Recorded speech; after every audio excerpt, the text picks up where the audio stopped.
This is the BBC. This podcast is supported by advertising outside the UK. People who know me think I'm dead. An original drama starring Rosamund Pike and Hugh Laurie. Dear Emily, I had to write. I might be dying, you see. A story about lies and love in the face of death. Emmy, I remember how much of a coward you are. How you used a terrorist attack to run away from your mess and fake your own death. I'm the only one who knows the truth. People Who Knew Me, a 10-part series. Listen wherever you get your podcasts.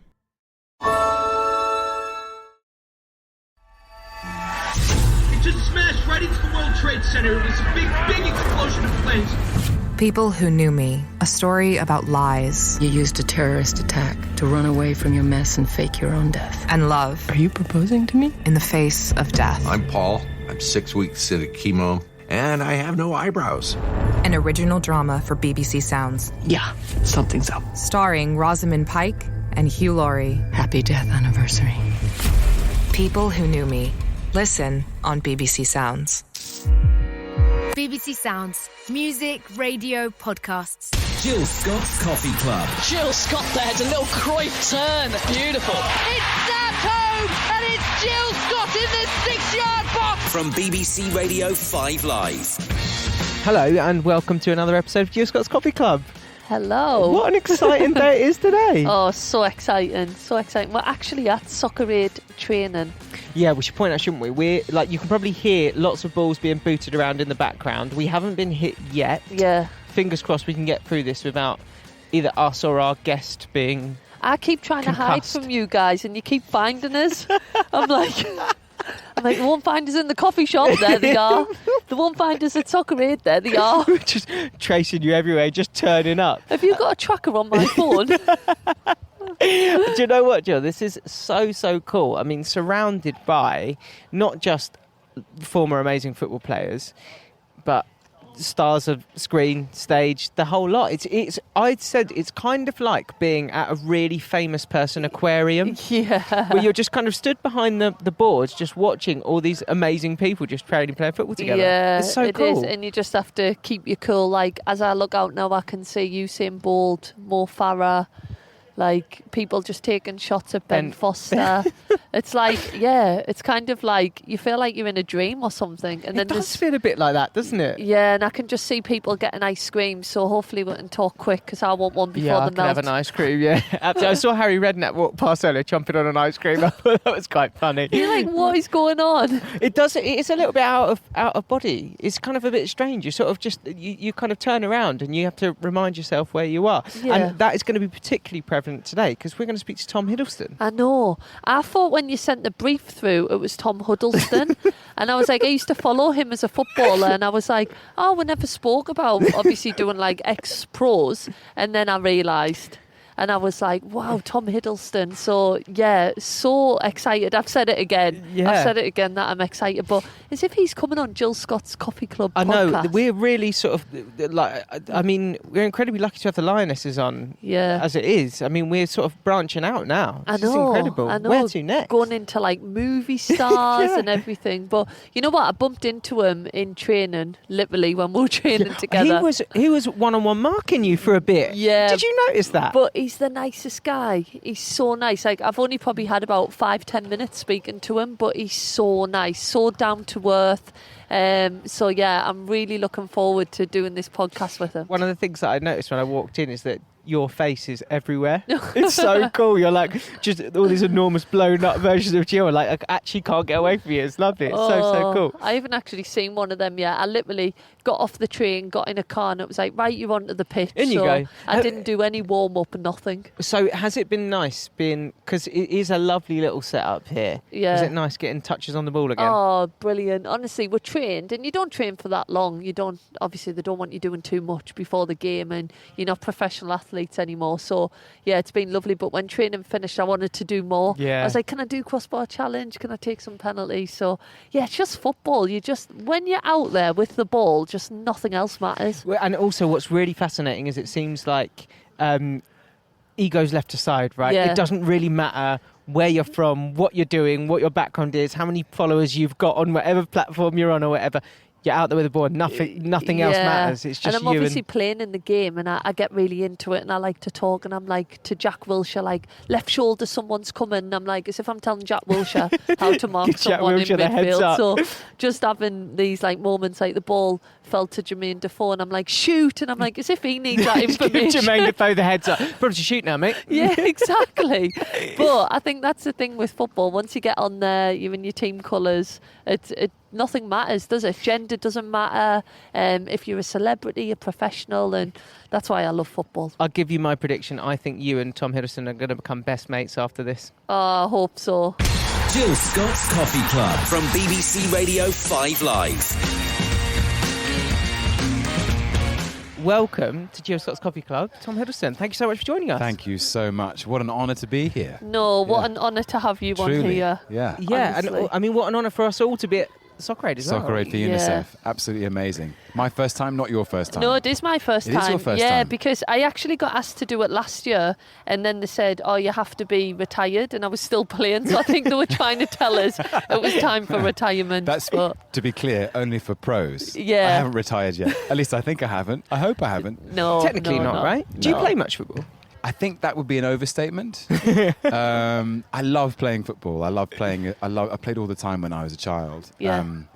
I was at boarding school, and actually all sorts of things, to talk about boarding school. But the thing that's pertinent is, in the summertime, we had playing fields upon playing fields upon playing fields, and a ready-made 11-a-side. Like, if you had a spare half an hour, because you're all living together in the same place, you can just go, right, quick, half an hour kickabout before double maths. Wow. Let's go. So we would just play football all the time. So we'd never have to sort of like run around going, scrabbling together a scratch team or... So that was the best thing about it. And everyone was just football obsessed. Did the pitch have like goals and everything as well? You didn't Jumpers. have to use... Jumpers you did have to use your jumpers, yeah. Such a touch, though, to be able to just nip outside and be like, right, we're going. Well, I missed it. It was only after I left I realised how just having everyone around all the time was kind of the best bit about it.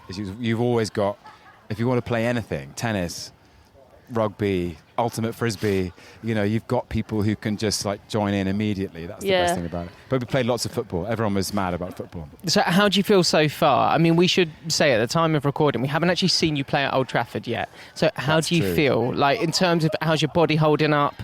How are you getting on in terms of your touch out there in training? Do you know what? There are people who do this for a living who'd be able to tell you more about... I've seen him in training. He's decent. He is decent. I saw him, Matt. You're definitely not one of them players where you get the ball and think, I don't want to give them the ball. I'm thinking Tom's like a secret right-wing weapon. Oh, I like that. Yeah. Well, let's see if I live up to it. You'll know listening if I have or not. What team did you support growing up? This probably will show something wrong about me, but I kind of jumped on the Liverpool bandwagon in the 80s because they were doing so well. Yeah. But then when I moved to London, I started supporting Arsenal. So you switched. I switched, yeah.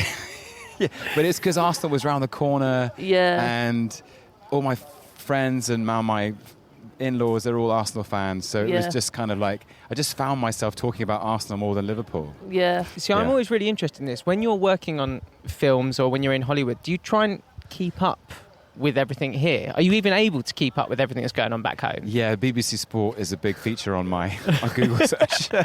It's sometimes really nice and reassuring if you're away filming somewhere, just to keep track of what's going on. I have to say, I get obsessed by England. Yeah.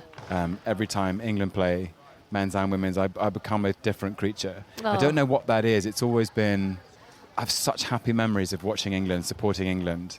And so if I'm ever away and England are playing... I remember I was making a film somewhere and it was the World Cup, but I was getting up at absurd hours in the morning just to watch the games, Wow. And I was kind of not with any Brits, so they didn't really understand. Yeah. So, will we see you following around the women this summer? 100%. In the World Cup? Yeah. I mean, I can't wait. Yeah. It's... I think the winds are favourable. Yeah. The likelihood of a victory is very, very strong. Here we go. Yeah, I actually agree. I think England, I know there's been a lot of injuries and people keep talking about it, but yeah, I still think if Tom's saying we're going to win, we're going to win. We're going to win. Absolutely we're going to win. Absolutely we are. Can you remember your first England tournament experience? So the first time you watched England as a kid and like just fell in love with it. I remember 94.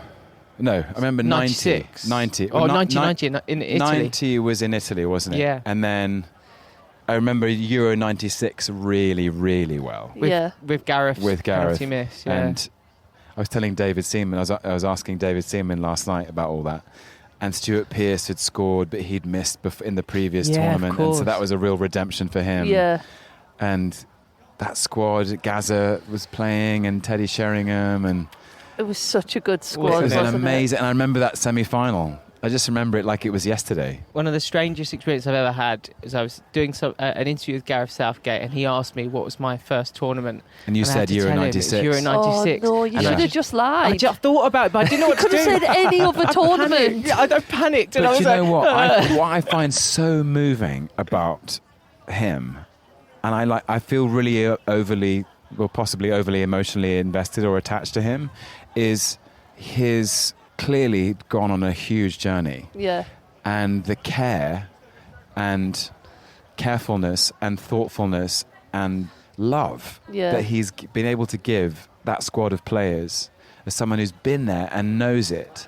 And it's like, I just find it really moving. Yeah, because absolutely. he's able to guide them and take care of them. Yeah. And they've done so well. He's such a nice guy, and I think that goes into the team. Yeah. Like, the team are lovely, like, really nice guys. They're down to earth, and I think that comes from Gareth. And he's definitely. so thoughtful, it seems. I mean, you know him, and but it's because of those beginnings and that tournament, I think it just goes to show, like, the journey's never over. Yeah. You know? It's the way he's managed to use that experience and metabolize it and transform it into a gift. Yeah. It's his generosity to the next generation. Yeah. I think he'll get that gold, and then that'll be the end of the perfect journey. Yeah, so, perfect end. Well, you know all about gold, Jill. You know all about that. I think them childhood memories of supporting England, like siblings just gathering around your little TV, and I always remember I had a Beckham shirt, but it was the fake one, you know, that you get on holiday. It's like that really thin material, and like the letters weren't even printed on properly. But yeah, I think them are the memories when, I know I've spoke about it before, but eventually going on to the Euros and getting the success we did, like being an England fan, it's like, it's just in you, like you're just so excited to support and watch the England games. It must feel amazing. Yeah, I think pulling on that shirt, when you see that England crest just on you, it's just a different feeling, like you kind of become like a superhero. Yeah. I like that segue. Well, more than, except we're, you know, superheroes, we're all assisted by wires and visual effects. You know, we're not actually out there live on the pitch. You know, we get another take if it goes wrong. Yeah. You guys don't get another take. This is really interesting, right? How does it feel knowing that you could maybe make that mistake or do that thing in front of, was it 70,000 people? 70,000 people and however many millions watching at home. It's new. But it's also exciting. I mean, I've done a lot of... I started in the theatre and still try and perform in the theatre. Danny Dyer and I were talking about this yesterday. You know, both of us have done plays and when you do a play live, it is that same sense of like... Yeah. I remember once doing a Shakespeare... a production of Shakespeare's Coriolanus in the West End, and we had a huge broadsword fight in the middle of the first act, and it was tightly choreographed. And one night, the steel of the swords shattered. Both swords shattered and split in two. And I saw half a sword, sort of helicopter blade, careening out into sort of towards the audience. I mean, mercifully, nothing happened. But we had to improvise, and there is that unique thing about a live event, isn't there? Like anything could happen at any time. I'm glad you said half a sword and not half a body. I was so into your story, and I was like, half a sword. Half a sword, yeah. No, it was... but nothing like Old Trafford. Nothing like, 80,000 people. It's... totally unique. Yeah, I think like you overthink kind of the build up to it. I don't know if you did this when you were doing theatre, like them days before, I've got a big performance, but when you get on there, you're just doing, and you know what you're doing, you're well trained for it, and I always felt like that was when I was at my best, but the days before I would overthink it. Did you ever feel like that? Definitely. Definitely. Sometimes it's like that, even on film sets, when you have a big scene or something, there may be a scene in a script where you think, oh, actually, this is the day. This is the scene between one character, two characters, three characters. Everyone's got to bring their A game. The dialogue's amazing. The whole story hinges on it. Some huge piece of information is revealed. One of you gets very vulnerable. And nothing can help you. The editing isn't going to help you. There's no visual effect shot that's going to help you. It's just like, bring your A game. And it is that the weekend before you're thinking, okay, it's coming on Monday. Yeah. And then once you're in the scene, you're not thinking about it. You're just in it. Yeah. And you're in the flow and... Because I guess even if you were doing a movie where you do get a chance to redo that, surely it's so hard to recreate if you don't capture that moment 100%. in that time. I wonder, has there been times in your career, is there any that you can pinpoint? Because for you, Jill, right, we were talking the other week about the final of the Euros, right, and the excitement building up to it. Has there ever been scenes in some of your films where you're like, right, I'm looking around and it's world-class actor, and you feel like, I've got to elevate myself today? Who is that memory? Honestly, that there was as soon as you asked that question, I know exactly what it is. There was a scene on the first Avengers film where I was playing Loki, and I was the antagonist of the whole thing. And so in order for the heroes to win, the villain has to lose. That's how it goes. Yeah. And we were all called on set, and it was like me, and I was the antagonist up against Robert Downey Jr. as Iron Man, Scarlett Johansson as Black Widow, wow. Chris Hemsworth as Thor, Chris Evans as Captain America, Mark Ruffalo as the Hulk, and Jeremy Renner as Hawkeye. And they were standing on one side of the room, and I was standing on the other. Wow. I was like, there's some kind of penalty shootout there. Yeah. I was going to say that's a great five-a-side team. That is a great five-a-side team. Wow. And I was like, it was intimidating, but also thrilling. It was an amazing privilege, and I love those guys, and we all became really close friends as a result of that film. And because it was the first of its kind in a way, and when we were making it, it felt like a big swing. Yeah. We just had to. I mean, we had to work hard as a team and make sure that the whole project came off. And so that sense of, it took us 5 months. We were in New Mexico and in Cleveland, and thinking, God, I hope we can pull this off. So, but that was a really special day. Yeah. I remember there is so many crossovers. I've actually got a little bit of advice to ask you on. So I did some filming recently. I got asked to do like this advert thing, and it was 2 full days of filming. And I just wanted to ask if this is normal. So there, 2 full days, did about 32 hours filming, and all they produced was 3 30-second videos.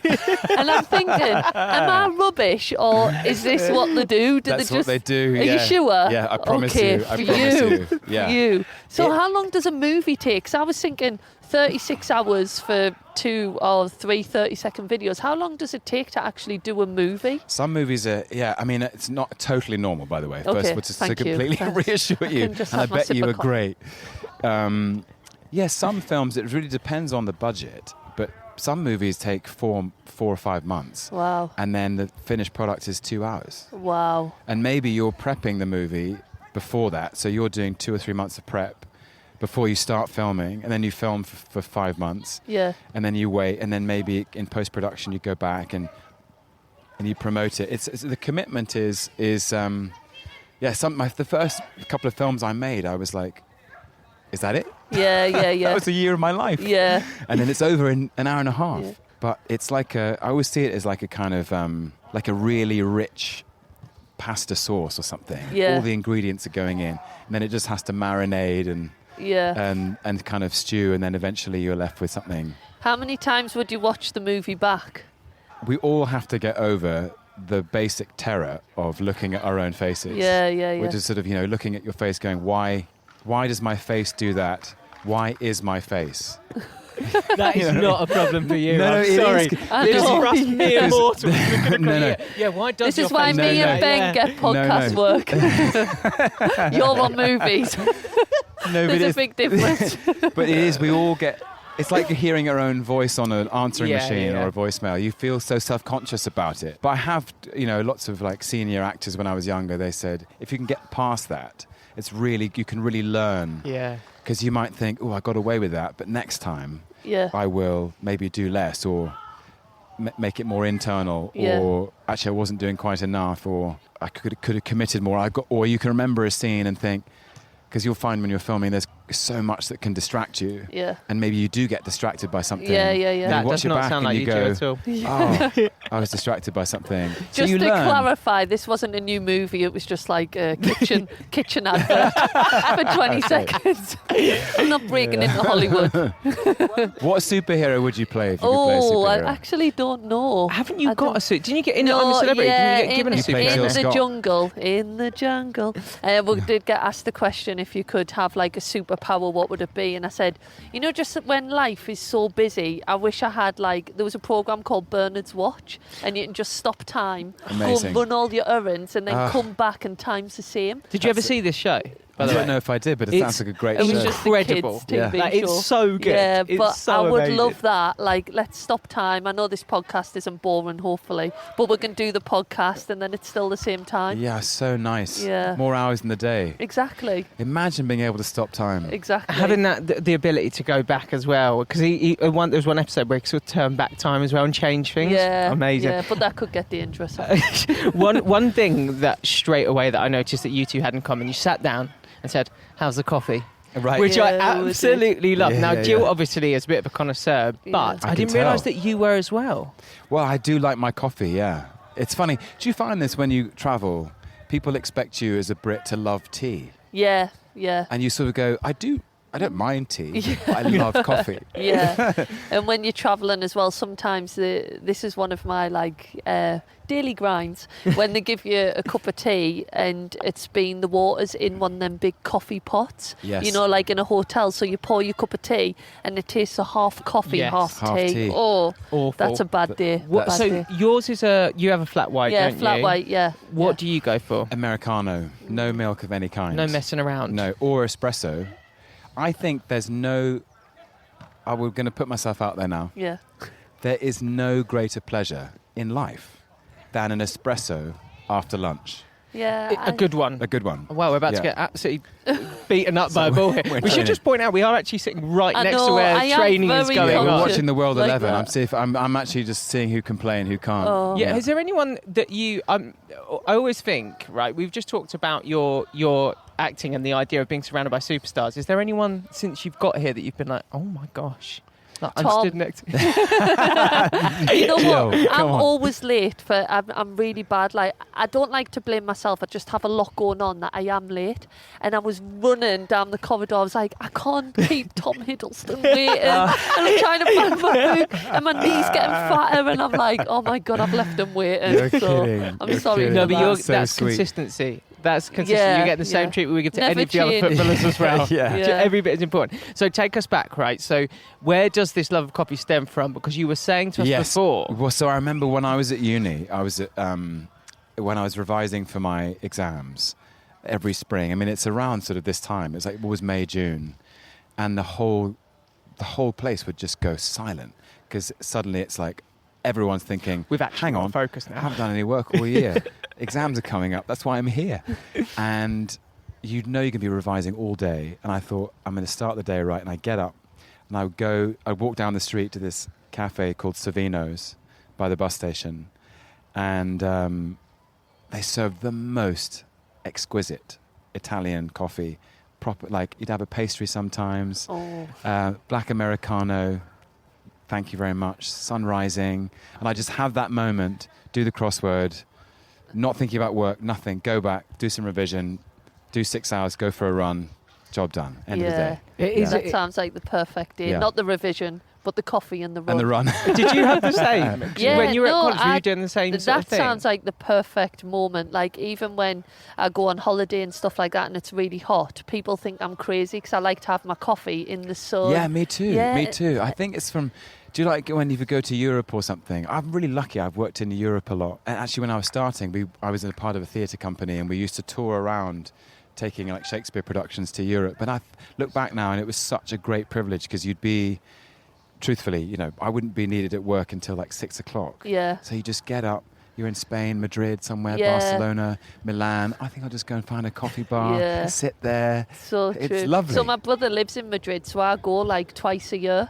and I always go to the same coffee shop, and it's just so nice in that moment. But I was going to say, it's really random that now, whenever I travel around, so recently, basically this week, I got put in a hotel in London, and as soon as I walked in, I was like, I was here when we went to the Olympics, but I don't remember anything about training, the games, nothing. I'm like, there's a good coffee shop just down the street on the right, and that's what I remember. So I always say to the girls, That's I'm like, so nice. Obviously That's it's about nice. the moments when you're making movies and you're playing football games, but you remember everything. It's funny, I do the it. same thing. I've had that when I'm gone on location somewhere. I think, where are my places going to be? Where am I going to get that Saturday morning coffee? That is what I do as well. It's those things, isn't it, that sort of bring you back to you.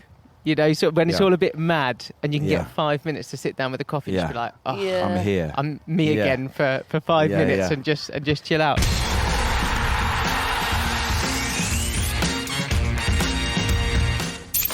How do you cope with Ellis and John? We want to tell you about the brand new series of our podcast, How Do You Cope, available now on BBC Sounds. Let's create spaces where young people feel confident to say, actually, I need help. Each week we speak to guests about some of the challenges they've had to overcome throughout their lives, all answering the question, how do you cope? You should let it seep out from every pore in your body and let it be physical and rageful so that it can leave. They've been some of the most illuminating conversations I've ever had. From BBC Radio 5 Live. How do you cope with Ellis and John? Listen on BBC Sounds. Jill Scott's Coffee Club. The header for Jill Scott! England score through Jill Scott! From BBC Radio 5 Live. I wanted to go back a little bit. Tell us where you were at university. I was at university at Cambridge. Right, Cambridge Uni, yeah. A long time ago now. Gosh, over 20 years ago. Wow. I'm really intrigued. What were you like at uni? What was I like? It was, I don't know. You'd have to ask my friends. It was a really amazing, I look back at that time and realise how fortunate I was. I was so lucky to get in, I think. And I did a bit of acting at Cambridge, and that's kind of where I started. And I was just like, I can't believe I'm being paid to do this thing I love. Did you have them moments because the only things I remember from when I went to uni is getting dressed as a Smurf and heading to the Monday night union. So do they do that? Yeah, of course they do. Okay. Yeah, of course. Please tell me there's a picture of you dressed as a Smurf somewhere. Not as a Smurf maybe, but as something else. Yeah, I remember there was like something in Freshers Week. Freshers Week, I was some three-legged thing. I was tied to somebody, and we went round, and I was like, this poor person has to put up with me for the whole night, you know. Yeah, but there was lots of that. And then there were 2 kebab vans in the market square. Staple part of the evening, isn't it? Absolutely. Always. Yeah. I love how this is the only kind of link I can give you to being at university, that I got dressed as a Smurf basically failed university. Yeah. But I had a great time. Where are you at uni, Jill? I went to Loughborough, but basically it was the time when women's football weren't professional, so I only went for the football because they were doing like scholarships where you could go and train. And I knew I was quite good academically, but I didn't put the work in. Yeah. Like my work was always in sport and everything. So yeah, I ended up doing my first year 3 times. Ended up with about a £20,000 student loan. But yeah, dressed as a Smurf. I would say things turned out okay. I got better at football, so I try and be like, okay, it was an investment. But you also that. met, like you were saying, you met so many people with so many people that actually like helped shape you in your life as well. I did. But the girls that went on to play for England, Steph Houghton, Carly Telford, they managed to do it and get a degree. So it was just me that was a letdown. Really. I tell you what, I did want to actually ask you about. Were you born near Wimbledon? Yes, I was actually born in central London but grew up in Wimbledon. Yeah, so do you love the tennis as well? I absolutely love the tennis. Yeah. Love it. I've got tickets to go this year, and nice. I'm so excited, really excited. I've become actually more impressed and kind of invested in tennis the older I've got. Yeah. I think because the game is, you'd appreciate this, I'm sure you do, but the athleticism of those players, I find like dazzling. Yeah. Like, truly dazzling. And I've got lots of actor friends who also love watching tennis, so sometimes, you find yourself on set. I do this show for Marvel and Disney called Loki, about Loki. And Owen Wilson is in it, and he loves tennis as well. Yeah. So we find ourselves literally on set crowded around a little sort of iPhone or something watching a game, and they have to pull us out and go, guys, we're ready for you. We need to do a scene. I love watching tennis. I just think it's also as you get older. Do you play? Tennis? So I used to play when I was younger, but recently I've got into paddle. Oh, Have you played it before? It's a really rapidly growing sport, isn't it? So when I went to Madrid, my brother was like, we can go for a nice friendly game of paddle, and I can probably see these scars on my leg. Oh my God. They are off paddle playing the other week because I got so competitive with them. We're turned into like 10-year-old kids again, and it's meant to be like obviously non-contact. I was sliding and everything. But paddle's so good. I would think you would be really good at tennis. I would think your edge and your pace and your athleticism would transfer immediately to those white lines. I was Sunderland under-14 champion. If there that you counts. go. I knew it. I knew it. You never told us that. I knew nothing past that. Nothing past that. So Tennis is so hard. But they say Rafa Nadal was a great footballer. Did I? Did you know that? No, I didn't actually. No, I mean, like seriously, a proper talent. Wow. So, and he had to make a choice. It was like, did he? Because he could have played like at a international level. Yeah. So he was like, does he play tennis and be the greatest ever? Yeah. That's a question. Wait, hang on. Is he your number one, Rafa?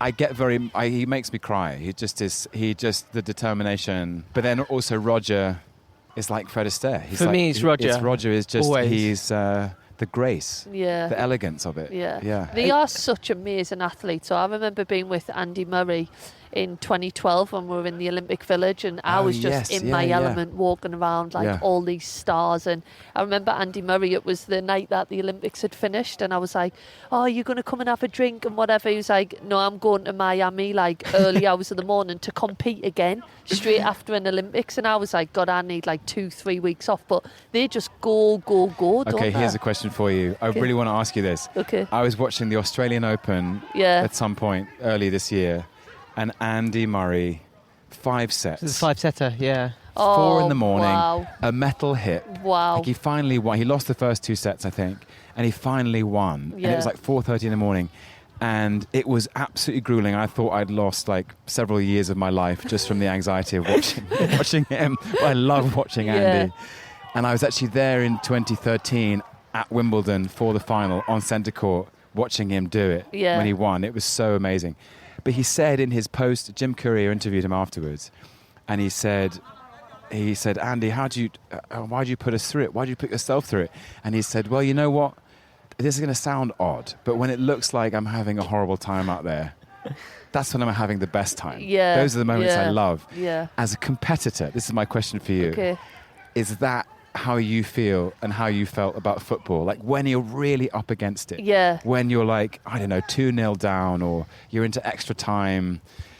Is that the bit where you think, oh, I love this? Yeah, definitely. I think them moments are the best. Like when you get them cup final wins and they've gone to like, I remember us playing Arsenal and I smashed my ankle and I was literally like limping through the last 30 minutes of extra time, and then you win and you just love, and you're like a warrior like out there, and you really, I do totally get that. Like in them moments where your backs are against the wall, like them cup finals where you win just like 1-0, it's such a tight game. You remember them so much more than the ones where it's like 3-4, 5-0. And you feel comfortable and it's easy. And it's like them moments that are just addictive. People say like, why do you keep going? Like I'm sure for him, people thought he was going to retire, but they're like, there's always another fight, there's always something else. And he's just absolutely brilliant. I remember when he won, and I was thinking, I used to have loads of Fred Perry trainers. Am I going to now have Andy Murray trainers? But it didn't have the same ring to it. But I just think he's an amazing athlete to keep going, and to be doing that at 4:00 in the morning I know. at that level. I know. I also just think he just seems like such a wonderful man as well, doesn't he? He Just like such a great guy. Sort of everything he stands for, everything he says, you just sort of feel such an affinity with him. Where do you think it comes from in you, that will, that I think just from being strength? A young kid, I just always wanted to win. And I think that feeling of like never letting myself down. So honestly, I think if I hadn't gone on to play for England or reach the top level, I think I would have been okay with it, because I know I would have given absolutely everything to get there. And if I didn't get there, then I think I always had that sense of I didn't want to let myself down, like no regrets. Yeah. So I kind of was never fixated by the outcome, but just that day to day of being the best I can, putting the work in, and then I was like, what will be, will be. And I'm not saying for you, because definitely not, but for me, there was luck along the way, there was opportunities. Oh, and, definitely, yeah. Do you know what I mean? Every life is like that. Yeah, and I see players where I think, oh, they could have had a career and they didn't. But I think, just looking in the mirror at the end of every day and saying, you know what, you give it your all today, and I could take satisfaction in that. I saw it even in training. I saw like a look change in your eyes. It was like, we're going to win this. I think that's always fascinating that you see with ex-pros, they can't turn it off. Yeah. They just, as soon as you cross that line, everyone who used to play and everyone now who's playing and trying to live up to the pros on there, like, I can't help it. Yeah. Today I've got to be at it. Which I is am really all or so nothing. Fascinated by that. Me too, by the way. Yeah. Do you find there's sometimes a bit of you have to keep that in balance in some way? Yeah, I think it's just something in you. Like, I went to play a fun game of paddle in Madrid on my holiday. I didn't even have running trainers on. Suddenly I'm in like the little A&E hut getting my cuts in. And I'm like, this is so embarrassing. That's sibling rivalry for you, isn't it? I'm the same thing. Like, we did a season 2 of Loki last summer, and I spent a day basically doing wire work where you're doing a lot of like falling, and maybe you're flying. I can't spoil exactly where the character was, but like you're hurtling through the air at great speed. And so what they do is they put you in a harness underneath your costume. I don't know if you've done this on your kitchen. That seems too. And then they cut little holes in the shirt, and basically clip you in to wires, and then they send you up, and they can manipulate where you go. I mean, that's how Superman flies, that's how Thor flies, and I was falling, and I did a whole day of the wires, and sometimes they're pulling you by your right leg, it's spinning you around, and you flip through them. You're in this kind of skydiving harness, and you've got the adrenaline, and you're committing to the action of falling, and they go, you're right up there, you've been up there for a few hours. I'm, no, I'm fine, let's keep going. And then it gets to the end of the day, I've been in a wire for 8 hours, 9 hours. Wow, that whole time? Yeah, and it's probably for like, as you say, for like 10 seconds. Yeah. And I take my costume off, and there's like rope burn and bruises, and my shoulders have gone pink and something blue, and I'm like, that's only 30 seconds. Yeah. But you have to, it's all or nothing. Yeah, it's like you can't like let yourself down. It's just something in your mind, isn't it? Like it's almost, do we need to get you down now? No, I'm fine. I'm fine. I'm a superhero. Yeah. I'm a superhero. Yeah, and listen, I think everyone is the same really. When you get into that challenging mode, doesn't matter whether it's in acting, whether it's in football, you're like, no, I'm going to do this now. And you've got everyone watching as well, right? You've got everyone, so you don't want to be that guy, could I come down for a bit, please? Yeah. Could you give me 5? That's why Sunday, I know anyone listening will have already watched it, but I'm so intrigued as to how people are going to respond to that precision focus, that moment. Yeah. You know? It's gonna be interesting. But by the time this goes out, we'll have won 5-0. Exactly. That's it. We're putting it out there. We spoke a little bit earlier on about Jill being slightly late for today, but she had a very good reason, because she was actually at a wedding yesterday, so she had to come from the wedding and shoot all the way down. That's a very good friend. Exactly. If you ask me. Now, I was wondering, I feel like you must be the life and soul of a good wedding, because A, obviously you're incredibly charming and funny and good to be around, but B, you're a world-class dancer as well. I don't know whether you're getting the world-class from. No. We've both been watching you this morning. Like, absolutely. Where does that come from? And also, on a wedding day, on a big wedding day, are you the first one on the dance floor? Are you the one that leads in? I do love a band, a band followed by a DJ. Yeah, he's a very good dancer. You love it. It's, dance more. Yeah. We don't get, life is long, but it's also short, and you might as well dance through it. Yes. That's my philosophy. That is true. I'm so jealous. Like, I'm an awful dancer. I'm completely untrained. That can't be true. It's just a misspent youth in the 90s. Where have you picked up those moves? I just literally made them up. I mean, I honestly don't know. You're being very sweet, but I do love dancing. And do you have like 3 moves? That's like your go-to move, so everyone thinks you're good. Yes, exactly. Yes, exactly. That's what he does. Just go with the flow. Feel the music. Let's pass one of them things through. Come on, start that way. Go, pass it on. Very nice. There, and back through. Yes. Oh, good. There you can go. see it sort of gradually progressed from like really nice, elegant, sort of right the way through down to stiff as a board. We needed to go on charge at this point. Yeah, exactly. Okay. Jill, did you dance at the wedding yesterday? I've got a few moves, just like same as you, really. 90s moves like that. I like to like. Do you do throw any out. swing? Do you do any? Do you want to see my move? This is Come on, let's have it. Here we go. This is my one move. So basically. Oh yes! Oh my God, you guys are actually quite similar in terms of your Yeah. That's quite. You've got the bounce. Could I get you to show it at the same time? Is that okay? Can we see this both together? You have to do I that. love it. Kicking an imaginary ball. I can also add this one in. If you've got another one. Yeah. That is amazing. I hope you're not going to be this out of breath at the weekend. Podcast, if you were listening. That wasn't exactly the best sort of podcast stuff, but I promise we'll put that on social There's media. a camera. So people can see you on social media. Just before we wrap up, we're going to spill the tea. So we need you to give us one thing that you've maybe never revealed before or never told anyone on a podcast before. Okay. One thing that I've never revealed before. Well, I think this is the first time I've played 11-a-side football in 30 years. 30 years? Oh. Yeah. Okay, do you know what? Is that right? How long? 5? Yeah, you're very kind. Yeah. You're very kind. No, that can't be right. 25 years maybe. So if I'm 42, 24 years I was 18. Yeah. So I haven't played 11-a-side football since I was 18. The pitch is quite since big, isn't it? When you Yeah. Oh, but honestly, Tom, thank you so much. Thanks for having me. This has been so much fun, and we're very honoured to have you on the podcast. Jill Scott's Coffee Club from BBC Radio 5 Live. Jill, I think I might have just fallen in love. Oh, how lovely is he? He's such a nice man. guy.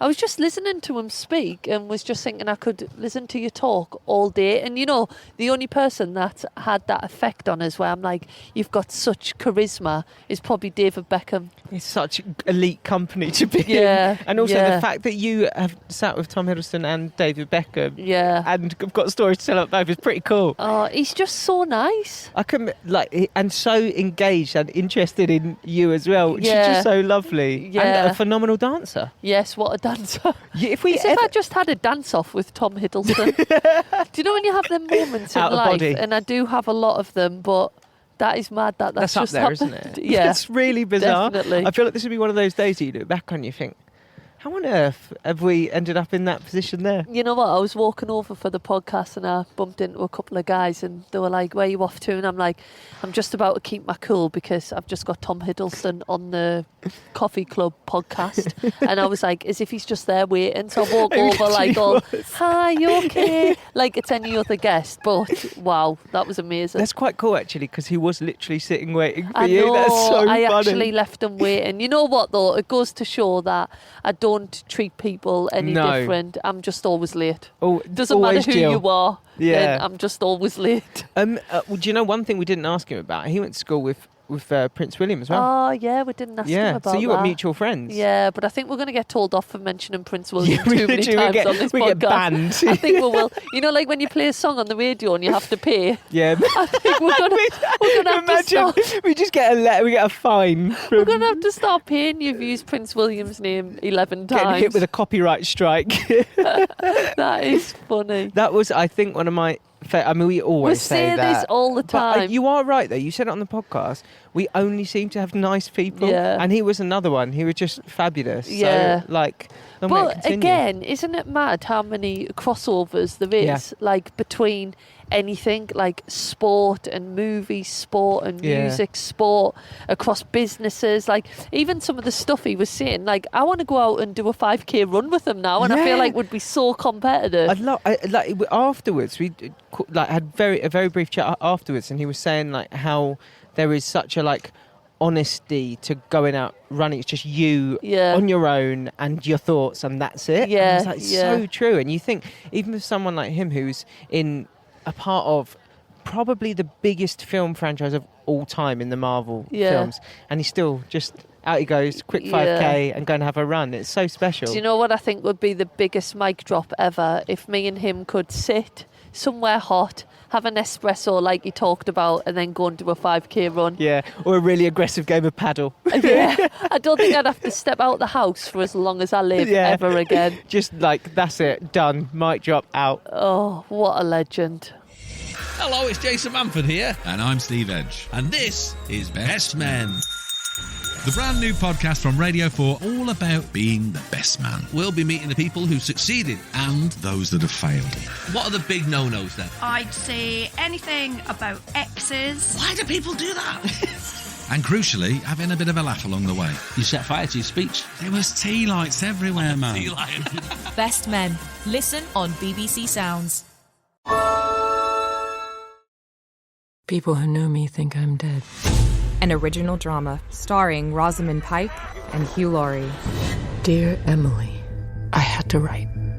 I might be dying, you see. A story about lies and love in the face of death. Emmy, I remember how much of a coward you are. How you used a terrorist attack to run away from your mess and fake your own death. I'm the only one who knows the truth. People Who Knew Me, a 10-part series. Listen wherever you get your podcasts.